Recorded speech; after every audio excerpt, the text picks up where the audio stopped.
মাতামাতি আর ধ্বংসত্ব আর খারাপ থেকে দূরে সরেন, ভালো কাজ পালে আসেন, আপনার সহযোগিতা করুন।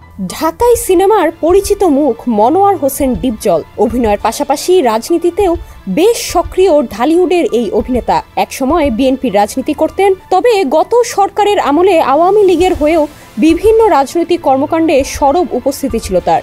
এমনকি দলটির হয়ে জাতীয় নির্বাচনেও অংশ নিতে চেয়েছিলেন।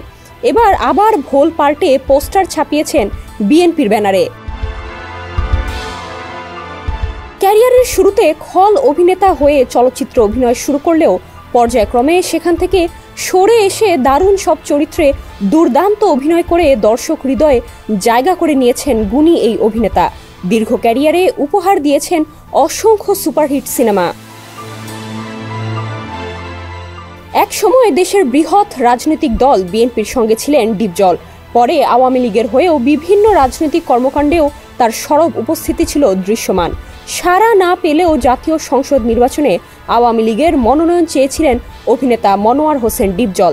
এছাড়া বাংলাদেশ চলচ্চিত্র শিল্পী সমিতির সাধারণ সম্পাদকের দায়িত্বও ছিলেন তিনি।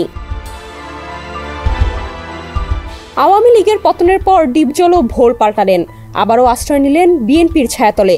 বিজয় দিবস উপলক্ষে ফেসবুকে পোস্টার শেয়ার করে শুভেচ্ছা জানান ডিপজল। তাতে ব্যবহার করেছেন জিয়াউর রহমান, খালেদা জিয়া ও তারেক রহমানের ছবি।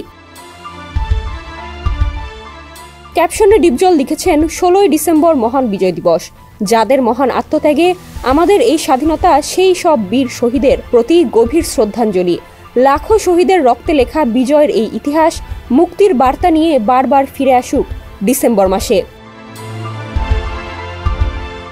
শিয়া বাটার ও ভিটামিন ই সমৃদ্ধ lily glam beauty soap. Lily, always beautiful. পোস্টারে বিএনপির নেতাদের ছবি ব্যবহার করায় সমালোচনার মুখে পড়েছেন ডিপজল।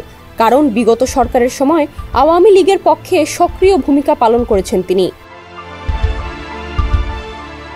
2018 সালে একাদশ জাতীয় সংসদ নির্বাচনের সময় ঢাকা 14 আসন থেকে আওয়ামী লীগের মনোনয়নপত্র কেনেন ডিপজল। 2021 সালেও ঢাকা 14 আসনের উপনির্বাচনে আওয়ামী লীগের মনোনয়নপত্র সংগ্রহ করতে গিয়েছিলেন।